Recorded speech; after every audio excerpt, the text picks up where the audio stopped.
Good evening, White Sox fans, and welcome to the latest edition of Future Sox Hot Takes and Heaters. This is the MLB centric podcast of Future Sox.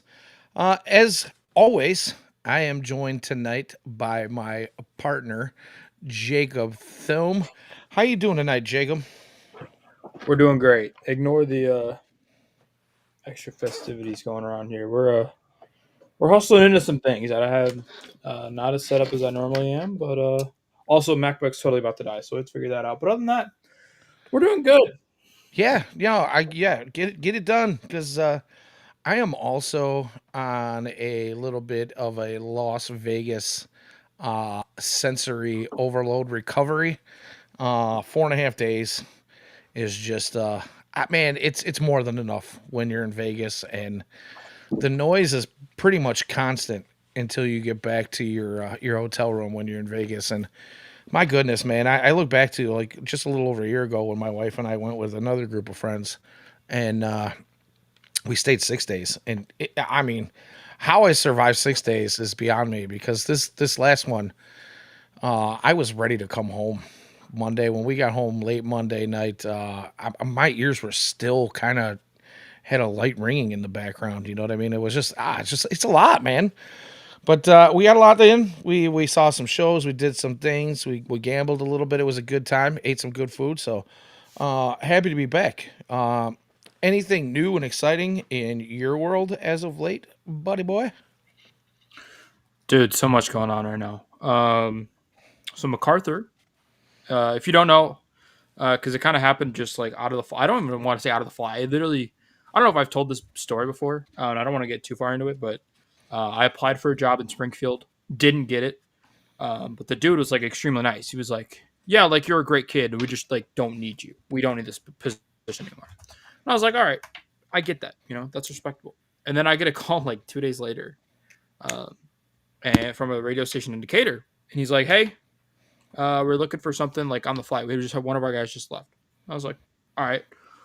So I show up to the job interview. I had a job 10 minutes later after I got there. It was insane. So it's been a joy kind of talking that stuff and getting to cover now Decatur MacArthur football, who's 5-1. They're really good, so they're going to the playoffs. So that's always fun, and yeah. So Good that's for you, that's man. that's the update in my world.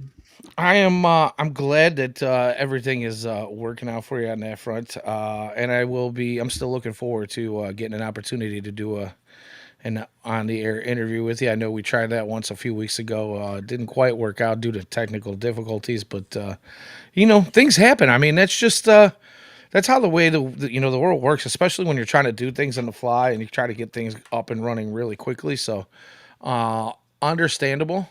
But I have had a chance to tune in once or twice here or there more recently, since things have been figured out, and it sounds like things are going much more smoothly for you there. So fantastic stuff. So today is Wednesday, October the 8th, I believe. I need to double check that. Yeah.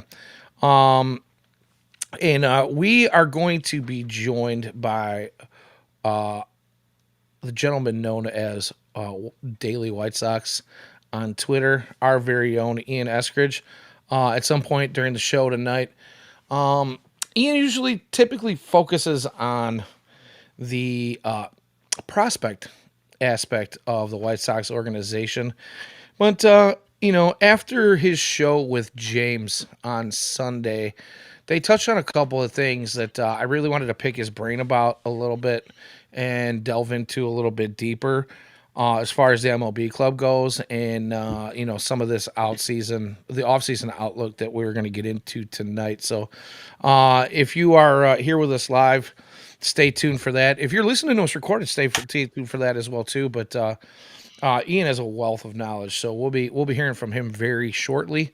Um, but in the meantime, I wanted to kind of take a moment to talk to Jake a little bit here about what is your wish list for this off season look like before we get into what we think the club is actually going to do. I want to kind of pick your brain a little bit on you know and let's it doesn't even have to be realistic. You know what I mean? Like, obviously, there are things that we all want that a lot of people kind of shy away from because they know the organization and the history. And I just want to throw that out the window right now and just tell me what would be your perfect offseason for the Chicago White Sox this year? Um, I think Alonso would be a huge piece of that. I think he's a realistic goal, and b someone that would fit the system. I think, and I'll say this, and we'll talk to Ian about this as the mic of doom and despair appears.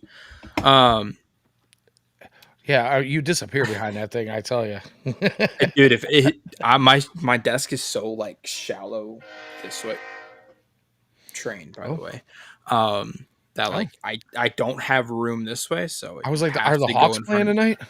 I No, thought that was the Hawks scoring no. goals. I live maybe 50 feet from a train track, a very Gotcha. active train track. They're moving grain like crazy right now. Gotcha. Gotcha. Anyway, they're in such a weird spot because the offense was good this year and really good, um, and or at least the second half was, and then the pitching staff's weird because of all the guys they have on IL. Like you have to fix the bullpen, but like I don't think I think there's a hope within the White Sox organization that Davis Martin, Jonathan Cannon, and Schonberg aren't back in their rotation next year. So there's three arms you got to fix or you got to replace. And then obviously Savali was filling in spots. So there's really only Shane Smith. But then you turn around and look and like, Noah Schultz, I think is a guy you're projecting to be in that rotation. Tanner McDougal is a guy you're projecting to be in that rotation. You've Mason Adams coming back off of Tommy John. You have missing one. Drew Thorpe, who's coming back off of Tommy John. Like, there's legitimately four pitchers there. So I don't know. I mean, I think, a great get would be a starting pitcher, whether that's Dylan Cease or Sanchez from the Phillies. I think one of those two makes a lot of sense. And I'm even talking realistically. I think one of those two is just to add a true number two or number one, depending on what you think Shane Smith is, into that rotation. And then you have enough spots for the young guys because I think there's hope as well that if Hagen Smith has a good fall um, and puts together a good spring and strings some stuff along, he could be up next year as well. So they're in a weird spot. And then offensively, there's a huge hole, right? And that's first base. Like there's nothing in the system. There's nothing there. And obviously there's a discussion, I think, with Lenine and Miguel Vargas, right? Like, are you going to play Miguel at first? Are you going to play Lenine at first? I'm not sure. But I would go out and I'd get an elite first baseman. I think Pete's there. Mr. Naylor's there. And then outside of that, I mean, you could go out and they have to add bullpen pieces. Devin Williams is my target, but Helsley is another good one. There's a bunch of them. One interesting trade that I thought was floated on Twitter, and I think I tweeted this out. I did, and then Shane Smith's sister talked about it, which made me feel horrible. Was Shane Smith, Lenine Sosa, and Corey Lee for Wilyer Abreu, who's a true like 5-WAR player in right, and that would be really interesting. So that's kind of, I mean, I think you could add a corner outfielder. I think they have a need at first base, and then fix some pitching staff stuff. But other than that, I mean, they have a really interesting offseason ahead just because of what they have to project that's already on the injury list or position flexibility stuff. Yeah, I don't think I want to put any actual names, or at least too many names out there when I talk about my wish list per se. Um, I think when we talk about this, and like I kind of preface this by saying this isn't necessarily the time for us to talk about what we think the organization will do. It's just like throw all caution to the wind, and say what we really would like to see happen. Which in my mind, what I'm about to throw out there is definitely not realistic, but it's fun. I just wanted kind of take a moment to throw that whole idea of the organization being cheap over the years, and kind of just look at things of like how would I like to see this offseason go, and what would make the White Sox not only true actual contenders for the AL Central, but also for a possibility at making a strong push to go deep into the playoffs. And my thing is, I agree with you 100%. I'd like to see an actual first baseman come up. And I don't care so much about who, but the top two guys out there, obviously, like you said, are probably Naylor and the gentleman from the Mets, which I don't even want to say his name because I don't want to jinx it. I just feel like every time I throw a name out there, it just kind of goes to the wayside. And I do think that one of those guys could be a possibility depending on what the budget is set at for Chris Getz. But I would definitely love to see a solid starter, signed to a decent length contract, just so that it's somebody that we can add some stability to the rotation. Because, like we said, we've talked about all the injuries that are out there and guys coming back. And, Hagen Smith seems to look, he looks like he's kind of becoming, Hagen Smith again here later in the season. But yeah, I mean, there's a bunch of guys coming back from injuries. Let me try that again. Specifically, Tommy John's and arm injury. So a lot of those guys are going to be limited. I would definitely love to see a solid rotation piece. So one or a two would be fantastic, just to add to the handful of guys that we think could be ones and twos already in our system.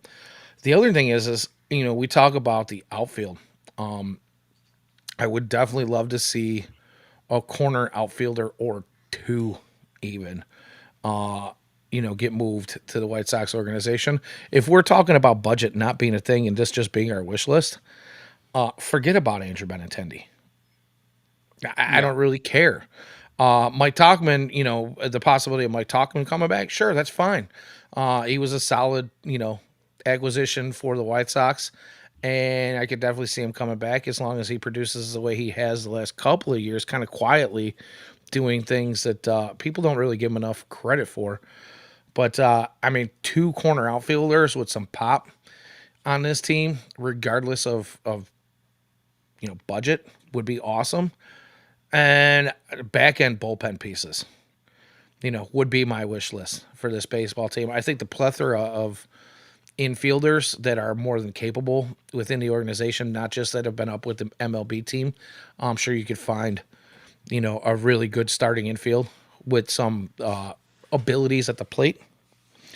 But yeah, that would be my wish list, and throw some money out there. But we know that's probably not going to happen, and we're probably not at that point of this quote unquote. I'm going to throw the air quotes out there, rebuild. But we're going to spend some time talking about that tonight. We do have Ian, our very own Ian Eskridge, in the waiting room right now, so I'm going to go ahead and bring him in if he is ready. It looks like he is. So where's my scenes are stuck. Oh, the joys of technology. Hey, how about that? Technology. I can do Hey, that. yeah, it's always nice to have another guy who's got permissions to do those things. So yeah, my slider was it's like frozen. So what's going on, brother? How are you, man? I'm doing all right. Just been watching some playoff baseball. I got the Cubs, or not the Cubs. The Cubs won earlier, but I got the Yankees and Blue Jays on here next to me. Gonna Yeah, have I'm that keeping an on. eye on that too.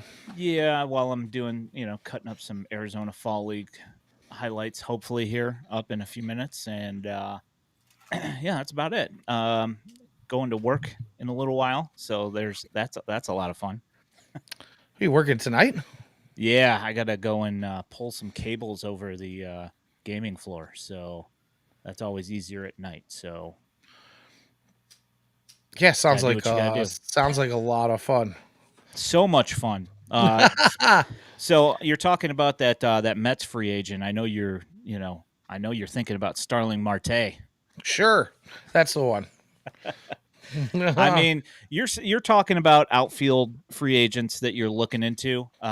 he put up some pretty decent numbers for the Mets this year, actually, and he's an unrestricted free agent. So, I mean, if you're going to go after an outfielder, you're going to have to try and get rid of Andrew Benintendi, I think. And does that happen? I mean, do they? What are they going to have to eat? What are they going to get back for an Andrew Benintendi? It's a tough Well, question. this was kind of more of our let's dream a little bit portion of the show rather than what we actually think is a possibility as far as what the organization and the front office might do and what kind of budget Chris gets is gifted, so to speak, from our fearless leader, Mr. Reinsdorf, because, and I say gifted with purpose because he acts like he's opening his wallet as if it was like, here, I'm doing this for you. This is for the fans, and this is for my general manager to go out and build my team. I don't know. It's more of a let's just wish and see what happens. But I don't believe that we're gonna see a major splash at corner outfield, particularly. But yeah, I like the idea of Starling Marte. Yeah, it's not bad. It's if you look at the outfield names that are out there for this year, it's not really anything. It's like that. Obviously, when you get past Kyle Tucker, which I mean, who, what is he? Is he going to return to what he was at the beginning of the year? Or is that what you're going to get? I mean, when you're weighing the dollars there, that's a thing, and I don't.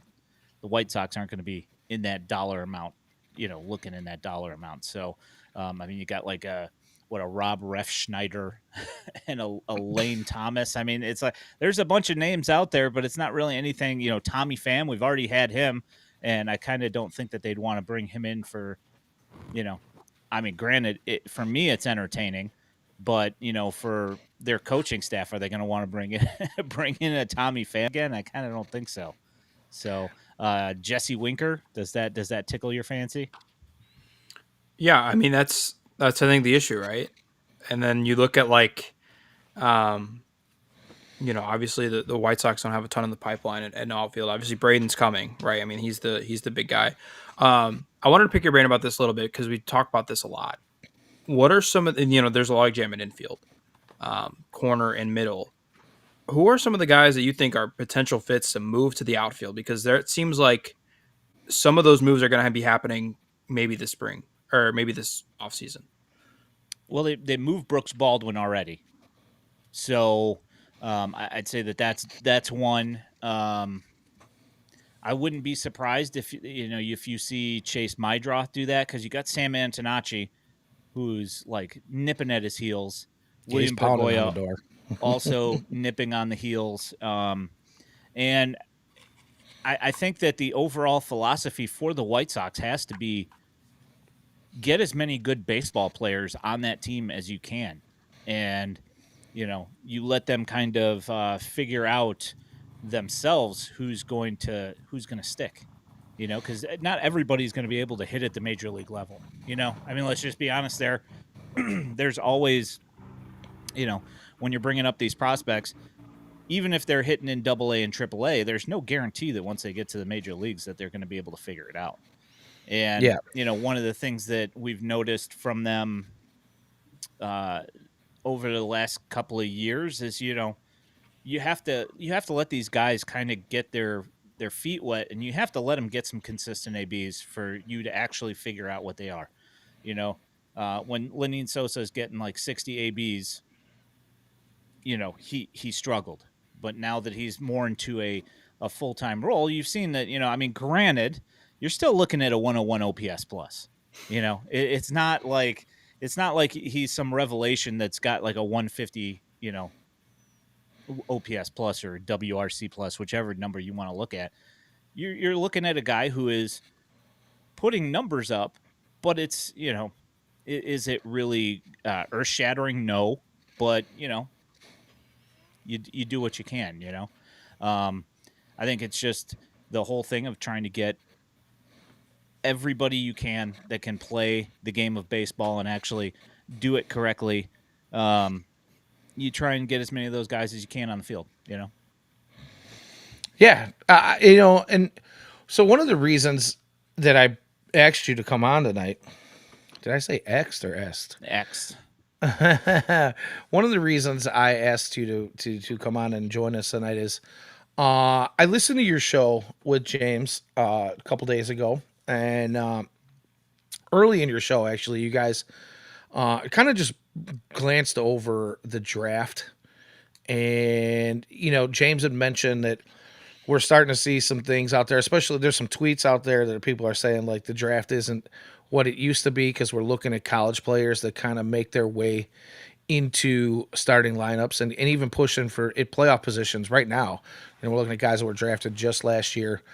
And I know the White Sox, their philosophy is still been kind of more geared towards the prep player as of late. Mike Shirley has kind of done a fantastic job, obviously, of finding some guys who have found some sticking ability other than Jacob Gonzalez. Like you guys said, it just doesn't seem like he's quite found it yet. But I wanted to, talk about a little bit about what the White Sox have in their system as far as like college players go in the last couple of seasons or last couple of drafts that you think maybe have an opportunity to push for spots during this offseason and in preseason next year to possibly, crack the roster, being that you are the one of the gurus here at FutureSox as far as the minor league guys go. Well, I think that obviously you look at Sam Antonacci, who we talked about briefly earlier. He's going to be one of those guys. Ryan Galaney, who's playing first base in the Arizona Fall League right now, also with the Barons, played in multiple levels this year. Alec Makarevich, same thing. Caden Connor, same thing. All played at multiple levels this year, and they're recent college draftees. I think from mostly 24 and 25. What is it? 23 and 24. So, you got a bunch of guys that seem to all thrive pretty well in pressure, and they all know the game of baseball. I don't see any of them just out there doing really, making massive mental errors and stuff. Which in the past, that was kind of a thing. I don't know if you remember remember this or not with the White Sox, but defense hasn't exactly been their strong suit for the last few years. Well, actually, it's picked up, I guess, in the last few years. But previously there was a lack of baseball acumen, just in general, from prospects that are brought up, and you're still going to see some of that.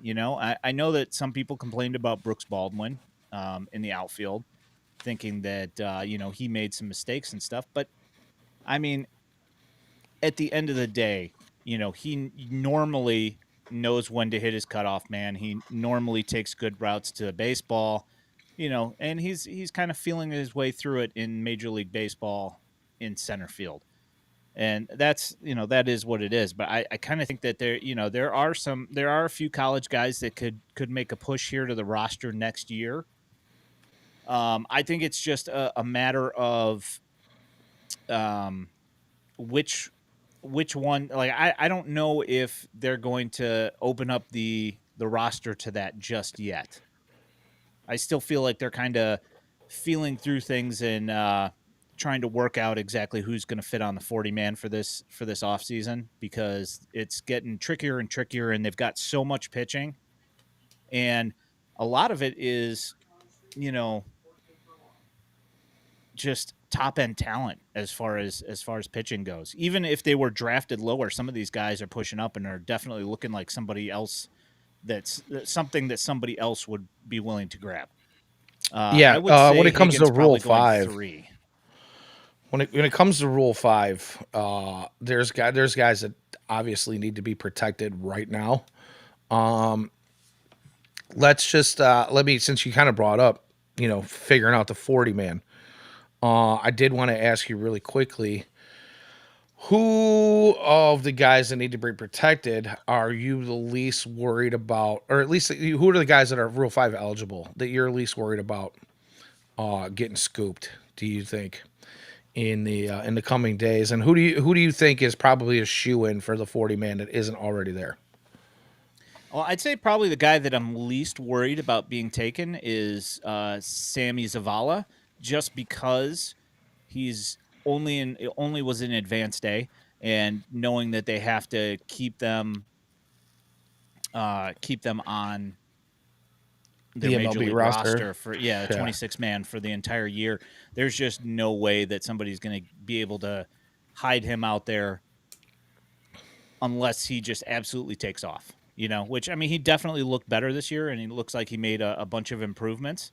His defense is always good, but his swing looks a little bit better this year, and put up some decent offensive numbers. Granted, the power didn't increase as much as you would have hoped with that extra bat to ball, but it is what it is. I think that they can get away without protecting him. As far as the pitching goes, though, there are so many pitchers that need to be covered, and I'd say the ones that I would be worried about if they didn't protect, like say they didn't protect somebody like a Tyler Schweitzer, he's gone if he's left there. I'm almost 100% sure. Filthy. Yeah, he's got some really nice stuff. I mean, he kind of struggled as the season tailed off in the playoffs, but right before that, he was at I don't know, like 43 innings or something like that, a scoreless baseball. So the skill is there. I think it's just one of those things where it's a little bit of a maturity thing, and he's got to work through a couple of things here and there about staying aggressive on the field and whatever. Hey Trey, good to see you. We are also in the throes of watching the Yankees on the road to elimination here, and I don't think anybody on screen you see here is going to be upset about that. But yeah, oh, couldn't happen to a nicer team. You know what I mean? Yeah, something like that. I mean, I've never been one for being sad when watching the Yankees lose ever. So No, no, not at all. Ian, Go what do ahead. you make of kind of this weird wave of guys coming off the Tommy John surgery? You have Drew Thorpe, Baroa's coming off, Adams is coming off, and then I mean, not for next season, obviously, but like Blake Larson will be kind of a fun pick. He never got a chance at it. What does that complicate this off season wise? Like it could. How troubling is it going to be to like project kind of the starting lineup next year because of some of these guys that are coming off Tommy John? yeah, I mean part of the issue here. So you've got Mason Adams, Rule 5 eligible, coming off of Tommy John. So that kind of complicates that. I don't He's a think. huge favorite of ours around here, by the way. Yeah, I mean, I love the guy's game for sure. He's awesome. I don't know if they protect him just because of that, because he's not going to be available, and they've got a lot of spots to fill. That said, I hope that he's protected, and I hope they don't let him walk. I don't have a. I guess I was explaining this to somebody else the other day. Without having a track record of what Chris Getz has done and um, how he's dealt with situations like this in the past. Without that track record, I don't have a baseline to make a call as to who he's going to protect and who he's not. I know that they love Mason Adams as a pitcher, so I would think that they don't leave him out there. But and there are plenty of names that they can get rid of here on the 40 man and be okay. I think passing them through waivers.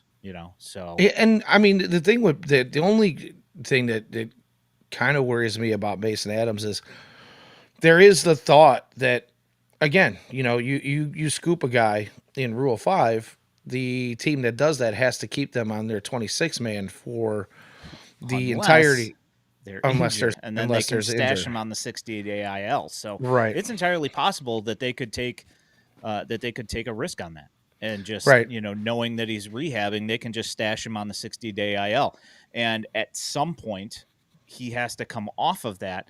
But for that reason right there, I don't know that any of these guys coming off of the TJ are going to necessarily cloud anybody's judgment for the 26-man roster at this stage, because you don't know what any of them are at this point if they're coming off of TJ. It's going to take a little bit of time.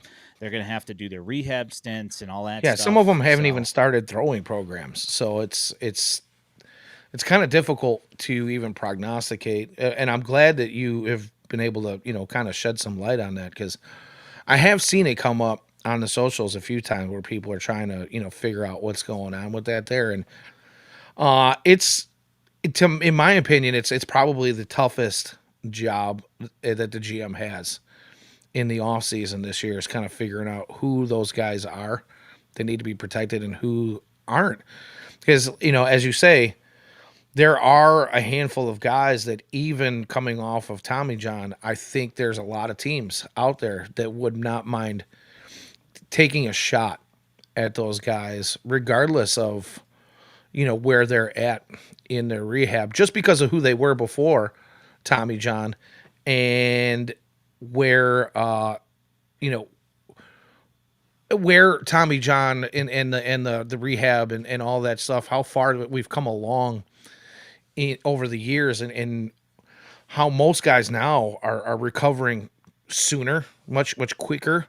The surgery itself is improved, and so many more people are getting it, that we know the rehabs are kind of more focused on the things that they need to do to become healthy and be just as good, if not better, after the surgery. So it's a difficult thing to put on a GM in general, and I would think that you almost have to at least protect the guys that you covet the most, regardless of where they're at. So just to clarify here, um, so I would guess that most of them are already throwing. All those guys that from earlier this year, I know Mason Adams is already throwing, so they should be ready for at least light work starting, like off the mound and everything in spring training. That they should be in that spot already, throwing off of a mound at that point, right, unless there's complications. gotcha. Jake, we got a question for you here. Actually, I'm gonna go back before we even get into that. I'm gonna go back because there was a question in the chat, and I don't want to get too far ahead. But Wolf brought up a question, and I think it was probably directed at Ian, and I don't think we're gonna have Ian for the whole show, so I might as well get this out there now. Unless you want to stick around, completely up to you. Happy to have I'll you. stick around for a little bit. Yeah. But I believe this one was kind of geared towards more towards you. Wolf Larson asks, at 26 years old, will Zach Franklin get a real shot in the pen? He was solid this year. What do you have some thoughts on that for us, Ian? I think so. I think that he'll be one of those names that you'll see him a bunch in spring training, probably. Um, you know how long you'll see him in spring training for, I don't know. It depends on like the results and how they feel about where he's at, I guess. Right. Um, he's got a really nice carry on his fastball, and he's got some nasty stuff. I mean, he's pretty good. I like him a lot, but we'll see. You know who they bring in and everything. This is where everything's going to get tricky. Is that how many of these prospects are they going to throw into the bullpen right away? I mean, there's a bunch of names out there. A couple of them are in the fall league throwing as well. I don't know. We'll see. Hagen Smith just stepped on the mound in Arizona right now. It'd be awesome So to see him go 3 innings and come out of it unscathed. Would be pretty yeah, fantastic. I'm thinking 3 to 4 innings. Probably closer to 3 because they're trying to get work for these guys. But I mean, you could see him go 4, possibly. Usually in the Arizona Fall League, they keep the shorts, like the starts kind of short, like 3 to 4 innings. So, also it Absolutely. depends on pitch counts and how many innings the guy has in his, previously in the year and all that. But we'll see what he does today. Cool. Cool. I'm looking forward to it. Again, he's one of the names that I think a lot of Sox fans have been paying attention to.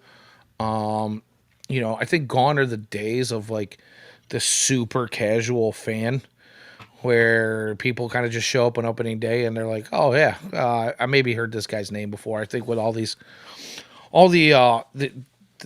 websites like FutureSox and you've got all the bloggers out there that are kind of keeping tabs on minor league players a little bit more, and you've got things being posted to social media. I think you've got just a lot more interest uh, over the fan base as a whole, and I'm glad that we're able to produce that. So I think a lot of people are. There's just a handful of names that people are looking forward to. Hagen being one of them.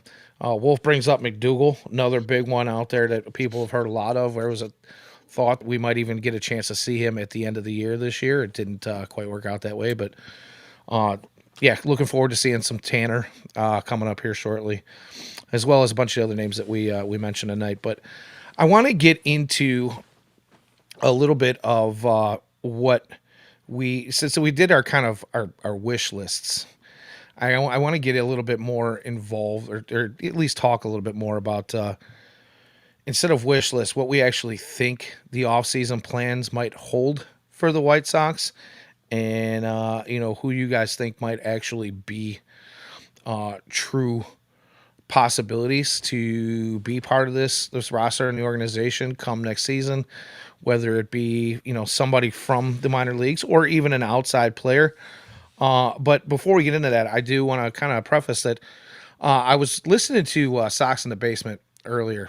Matter of fact, today I think it was a show from earlier this week, maybe yesterday, and Chris Lanuti talked about how he had done an interview with Merkin recently, and Scott told him that basically the way things are going to work out for the White Sox right now is that the front office is waiting on a budget from top brass, and that's not necessarily something that we've ever heard before, where like they get like a specific number and this is your budget, this is what you got to work with, go get it done, do whatever you want. Or he even mentioned that is there the thought that maybe every now and again they spend that budget and they think they're going to get more out of the top brass later, like, hey, I really need this player.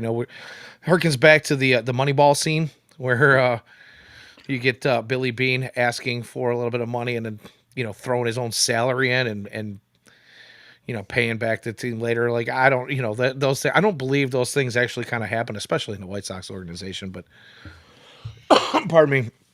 But the idea is, it kind of remains that there's a set budget, and that's what you've got to work within. So that budget apparently has not come through, and we probably will never actually hear that number because that's not really something that this process isn't something that we've really heard much about in the past. Although you can kind of prognosticate that that's what was going on anyway. But knowing those things, and I'm gonna start with Jake real quick here. On a realistic level, we get to, let's say, the first week of December. They're the GM meetings, right? And December 5th, my birthday, by the way. We've got a draft coming up, which the White Sox have the highest percentage in the draft lottery. And quick to point out that as of now, since the inception of the MLB draft lottery, the team with the highest odds of getting the number one pick has not done that yet. Fingers crossed that it's due. Right? That's what it's got to mean, right? That's kind of what I'm hoping for, but Has to eventually. I mean, at some point it will.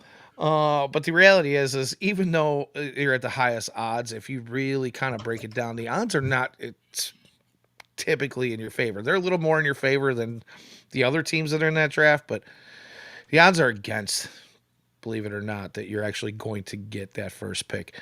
So, but knowing these things, Jake, what would be your best guess at a White Sox off season as far as new acquisitions and maybe even a couple of guys moving up from the minor leagues? Yeah, I mean it's tough, right? Because the budget is the huge question. I think though we're past the days of the depth outfielder. Like I don't, they're not gonna like go out and get like a Michael A. Taylor, Nicky Lopez, Rojas. Like I think they're past that path. Um, the question's gonna be, do they want to spend on the offense? You know, the second half offense was majorly improved, and I think that there's a chance that they look at that and they don't choose to add to that side of the ball. Um, and they just trust in the process and they're going to move somebody to first. I don't know who it's going to be because, Ian can stand up for this. There's nobody in the organization. There's quite literally, unless you are really a Tim Elko believer, there's nobody at first base. And so, is it going to be Miguel at first? Is it going to be I'm Lenine or guessing I'm sorry to interrupt you, but I'm guessing Ian might actually have a counter to that first base thing, but I digress. um But I just, that's the one area where I really think if they wanted to go all in on offense, they could. They can go get out an Alonso, a Naylor, because they're not that expensive. I mean, for White Sox standards, right? They're expensive, but Alonso, I think last year was 30 mil. With how little they're spending, especially if they can get rid of the Benintendi contract, which I don't think they can. Um, there's a shot, but I think more of the interest is going to come on the pitching side. I think, there's a lot of quality starting pitching. I think like a Zach Gallen type of guy makes sense. A guy who you're just kind of betting on a bounce back year, who you can flip at the deadline. I don't think they're out of the hoping for guys that they can flip at the deadline type of guys, but I don't think it's any more praying for like, Adrian Hauser, although it worked really well. And then the bullpen's going to need some help, right? I think they need a closer, but you're going to have Baroa back. Grant Taylor obviously has kind of showed you some stuff. I think there's a ton of bounce back candidates there, right? You have Devin Williams, Ryan Helsley's going to be there in the back end of the rotation, or sorry, bullpen. You've guys with these, large amounts of experience. And then, Kenley Jansen loves horrible teams. So there's always a potential for that if he doesn't retire. So I don't know what they add. I would guess it's a starter, a bullpen arm. Kenyon Middleton's a really interesting guy. I saw his name floated around. I think there's a shot there. I mean, just a kind of mid-tier reliever who can has experience playing okay baseball. But that's my 2 cents on it. It's a little blast from the past, huh? Yeah, I don't. I would be surprised if he came back, but you never know. Yeah, as far as that, you brought up the first base thing. I mean, I think that the limited at bats. I think that it's one of those things where it makes things tough because guys come up and push because they know if they don't do something immediately, they get sent back down. And bopping from place to place, it kind of causes issues. You see these guys that bounce back and forth between levels that sometimes eventually it takes, sometimes not. But I mean, like I said about Lenny and Sosa, it was one of those things where he needed consistent at bats. And once he got the consistent at bats, he put up some numbers. Now, is it amazing numbers? No. But, he at least, put up some important hits and managed to be a league average hitter, which, at points for the White Sox over the last 20 years, that's been a problem finding. Well, and my argument on that is if you look at second base as a whole across the league, there were quite a few second basemen that were actually below league average, and I think that's just a big plus for the White Sox because second base has been a cavernous hole for the Sox for a long time. So maybe we get a little bit in our feels over that because we haven't had any true production out of a second baseman in a while. I mean, if you want to look back, like Leary was productive there at times, but you've got to go back even further to find somebody that was you could consider a true second baseman on this ball club. So yeah, I get it. I'm a huge advocate for Lenine, But if something else were to pop up, and if Lenine, and I don't want to see this, but if Lenine were to be shopped and you were able to get some value back from him, I wouldn't be opposed to that either. But I think when you're talking about first base, the reason that I brought up, you might have some retorts on that, is I feel like there's a couple of guys that just by going back and by listening to some of your shows and conversations that we've had in the past, there were a couple of guys that I thought maybe you felt like could be everyday players at the MLB level sometime in the near future at first base. And I thought maybe you would touch on those. I know DJ and even George Wolko.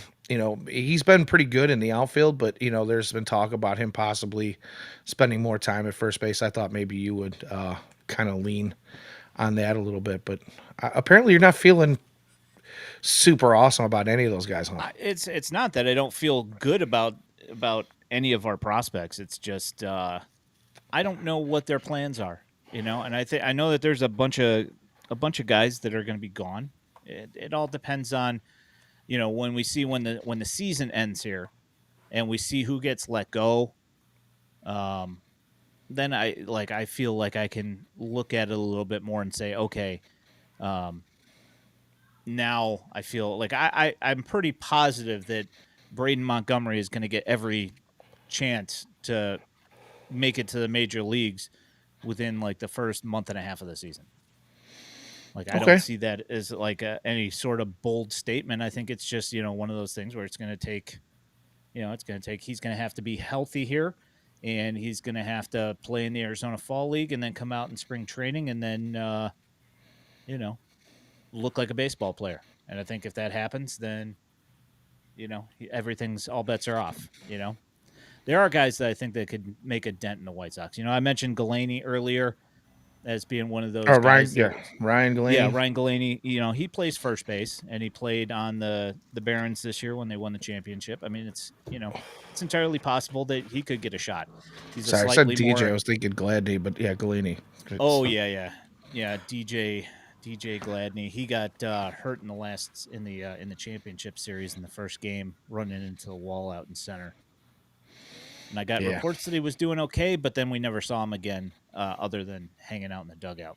So not sure what happened there, but he's also played first base a little bit, but I don't see him. I think they see him as an outfielder because that's where he's been playing for the last year. So cool. But no, yeah, go ahead. I don't know. There are college guys that I think that have like close to college guys that I think that have a chance to pop out into the 26 man. I just don't know. Do they want to give Elko another shot? I don't know. Do they want to just pass him by and bring Galaney up? I don't know. We'll see. Cool. I can see that. I don't. I feel like Elko. I don't know if he just didn't make the right impression, but I was hoping to see more playing time for him when he was up the couple of times that he came up during the regular season this year, and it just didn't work out that way. But I'm kind of hoping that he at least shows out in spring a little bit to one, either get an opportunity to make the 26 man roster, or two, drive up his value in the case that they see fit to send him somewhere else. So I did, since Jake touched on bullpen a little bit, I wanted to kind of pick your brain before we let you go on what your thoughts are on bullpen. Do you think that there are back end guys in this organization right now that can kind of shore up some of the missteps that we saw this season when the Sox are in tight ball games and had with some missteps? Do you think there are guys that could shore up that middle to back end of the bullpen for us in the organization, or do you think they go out and spend on somebody? I mean, so we saw Tyler Alexander, Cam Booser. I'm trying to think of who else. Going back to the Sporkle quiz here. There's another guy that I'm 62 names Tyler on this Gilbert. cycle yeah, quiz. there's somebody that I am blanking on at the moment. It would take me a minute to figure it out, but there's another guy that got a bunch of innings that I'm just blanking on. But there are a couple of guys that Fraser Eller, baby. no, I mean he only got like 15 innings or something like that. Leisure But was a big one. yeah, Leisure was a big one. There's Isert. That's the other one. Thank you, Wolf Larson. Yeah, you got those three guys that if I never saw those three again, I would be perfectly happy. And Oh, when you look at those guys, they're all, guys that nobody really expected a ton from. Like they've put up decent innings here and there, but those are the kind of guys when you talk about guys when people make the broad generalization that bullpens are they change from year to year on their effectiveness. Um, those are the guys that you're generally talking about. You're not talking about those stud guys that usually every year in, year out are good guys. And I feel like there are a couple of guys that can fit in that, like in that area where I think that they could be consistent. Zach Franklin and Peyton Paulette being two of those guys, put up really good years this year. I mean, the problem with Paulette is that he started as a starter and he started terribly as a starter last year, and then they moved him to relief. But when he got to ever since he's moved to relief, he's been generally pretty stinking good. So I'd like to see him get a shot next year, and I think he will. Zach Franklin as well. Carson Jacobs, that's on the Arizona Fall League. He's not an everyday name that everybody knows, but he put together a really nice season this year, and last year to finish the season last year he was pretty good as well. I think there's some thoughts there. I know a bunch of people were had Anthony Hoopy Tuyo Natoa penciled in as the a bullpen arm, and he never made it. So I mean, there's thanks for always not guys making that, me say that one. I got in trouble yeah, over that one already. yeah, there are guys that people have penciled in as members of the bullpen that they're like, oh yeah, this guy will definitely make it up there next year, and then they just they never make it. And to answer baseball, whatever happened to AHT, I have no idea. From what I understand, there was like a family thing that he had going on, and then he just never made it back. And I don't know what the heck happened. I don't know if the White Sox were finally just like, okay, well, if you can't get your stuff sorted on your end, we'll just let you do whatever you want. Like there's no emotional attachment there. Like they got him for a flyer outfield guy. Was that Robbie Grossman or something like that they got him for? I mean, like, there's no emotional attachment there with AHT. I mean, obviously, he made a name for himself in the fall league with that, super long name on the back of the jersey, and so everybody was, it was the new name that everybody was enamored with, and he had some good outings, but in 2024, like his consistency really got out of whack. So I don't know. That's all I got on AHT. Right on. All right. Well, I'll let you guys finish this up here. Thanks for having me on. Appreciate it. Yeah, well, Thank you. I have one last question. If you got time for like another minute here, Yeah, just what's up? give me 60 seconds. Not even. I thought instead of doing hot takes and heaters at the end of the show like we typically do this week, I was going to ask you guys to give me one kind of one hot take on potential big free agent signing. Throw one name out there in the free agency offseason pick that you think the White Sox might actually go kind of hard at.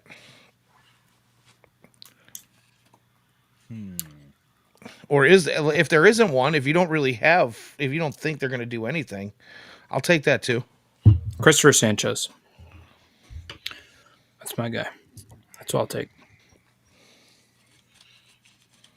I don't know. I'd have to think about it. This is a tough one. I had up the. Hold on, give me 1 second here. The free agent market this year in general isn't the best. It's not the it's not the marquee free agent market this offseason. Yeah. I mean, I would like. I mean, yeah, I don't know, because like I know that they're not going to go after middle infield. They could go after first base, and it wouldn't be shocking to me if they signed somebody. But I would, obviously, I don't think that it's going to be Pete Alonso. I don't think it's going to be Josh Naylor. I don't think they want that kind of crazy anywhere near the clubhouse. Um, Yeah, I Josh Naylor is, and I mean, let's be honest, Josh Naylor kills the White Sox. He does. But if you look at his peripherals, and I mean, you look at his overall numbers, they're pretty good. But I mean, he's not. They're not all. They're not awesome. So, Yeah. oh Lord, JT enter chat with the banger of all bangers, saying Come on, man. F5 is going to be their big free agent signing this year. Yeah, he just elected free agency, so I don't know. Like, so I feel like I've talked to other people. I had a chat on Twitter about Max Muncy, and Max Muncy would be a nice get. Just I'm curious. They have a club. The Dodgers have a club option for him for $10 million. And like the only thing that I wonder is, with his propensity for injuries in the last couple of years, if the White Sox would entertain it, because if you're going to miss a guy for like 25% of the year, do you want to pay him 10, $12 million? I don't know, but the leadership of having a guy that's been on world championship teams, and when he's around, he's got like a 145 WRC plus or something like that. The guy's been murdering the baseball for the last few years. That would be a really nice one to have around, and it wouldn't necessarily break the bank. So that would be a really nice one if he's available, which again, I don't even know if he's going to be available. So, I mean, we just might be wasting breath here. The Starling Marte one wouldn't be a bad thing. But, you're keeping Andrew Benintendi around. You're going to be, essentially, if you bring up Braden Montgomery, you're going to be penciling Andrew Benintendi in at DH every day. And is that something that they necessarily want to do with the kind of production that he put up? I mean, he's been okay as of late. I just don't know if that's where they're going Well, to the want to thing live. with I don't know. Benintendi is he just seems like he always puts it together in the latter months of the season. So can you afford to do that with somebody who takes more than the first half of the season to really warm up? And I don't know if that's the case. Yeah, I kind of doubt it, but the No. offensive production is absurd when he's playing, though. So Oh, I'm Muncie. yeah, Yeah, Muncie. I would take Muncie over Benintendi in a heartbeat. But like you say, you are paying. He is the highest paid player in franchise history, and you're not for another paying him. couple of years. Yeah, you're not paying him to ride the pine, which, like you said, leaves him in a DH position, and that leaves Will Venable in a tough spot.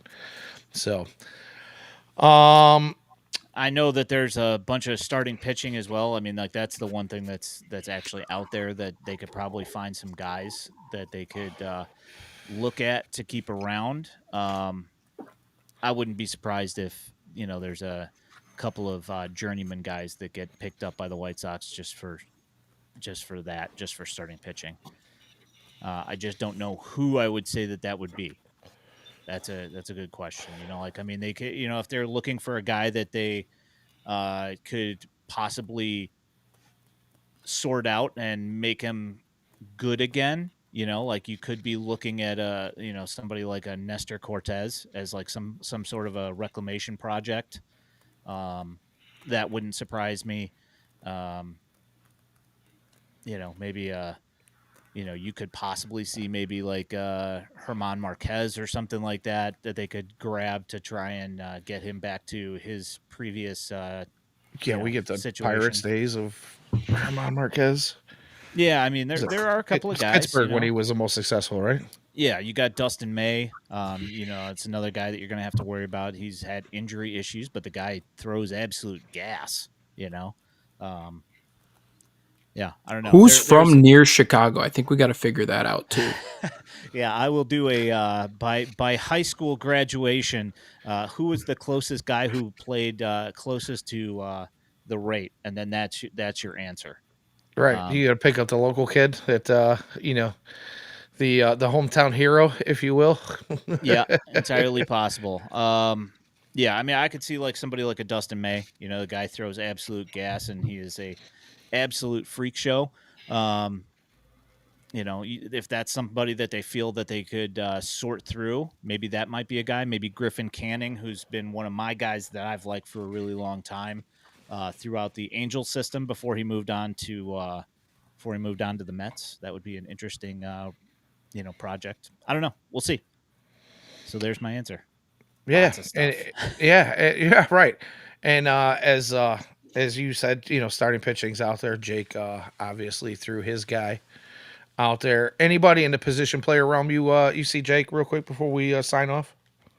Nathaniel Lowe, I think, makes sense to first base option. I mean, talking about kind of reclamation projects. I mean, he's certainly one where if you can tap back into that power potential at first, maybe. I mean, he was disastrous this year, but maybe. Let's see. JT in the chat has a great question that Ooh, you know yeah. Yeah, is is Yonder typical. related to him? It's typical of the Rick Hahn era. He asked if Pete Alonso has a cousin or best friend that we can sign. Yeah, is that Uh, Yonder Alonso's not Yeah, Yonder. related Yeah. to Pete Alonso? I I don't know. mean, Are they? could be, right? Yeah, I It don't know. surely worked the first time. Almost, man. We were so close, so close. uh, 1 minute to midnight, but yeah. You guys threw out so much out there that I think I'm gonna leave it there. We're gonna call it a night, man. I want to first off thank Ian for jumping in. Like I said, he had mentioned some things in the show with James that I wanted him to elaborate on, and I appreciate you coming in and doing that with us tonight. My next thank you goes out to the chat. You guys are always awesome. We appreciate you. If you guys like the content here, we'd appreciate it if you could hit that like and subscribe button to help us out with the algorithms any way possible. And as usual, super chats are always open during any of our live shows. You can catch Ian every week with James on the Future Sox podcast. We also have the Future Sox Roundup with a handful of our other guys here. And you can all find all our content written and otherwise on FutureSox.net, including our stuff behind the paywall for a $2 a month Patreon donation. Ian Eskridge can be found on X/Twitter at Daily White Sox. For my partner, Jacob Thome, JThome21, I am Danny Miller at Danny Miller FS. This has been Future Sox Hot Takes and Heaters.